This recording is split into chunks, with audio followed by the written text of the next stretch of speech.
அன்போடு தெரிவித்துக் கொள்கிறேன்.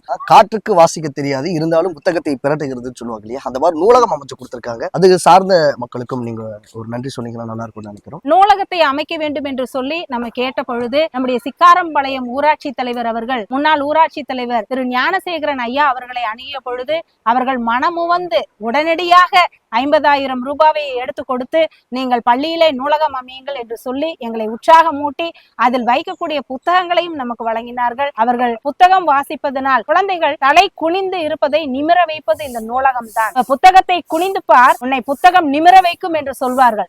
அந்த வகையாக மாணவர்கள் இப்பொழுது எல்லா சூழ்நிலைகளையுமே திறந்து தலை நிமிர்ந்து இருக்கிறார்கள் என்பதை சொல்வதிலே மிகுந்த மகிழ்ச்சி அடைகிறது. மற்றும் நம்முடைய ஓடந்துறை ஊராட்சியினுடைய முன்னாள் இந்நாள் ஊராட்சி மன்ற தலைவர்கள் அவர்களுடைய பங்களிப்பு மிகவும் முக்கியமானது. அவர்கள் குழந்தைகளுடைய நலனிலே அக்கறை கொண்டு குழந்தைகளுக்கு தொற்றுநோய் காலங்களிலே எந்தவித தொற்று நோயும் பரவிவிடக்கூடாது என்பதற்காக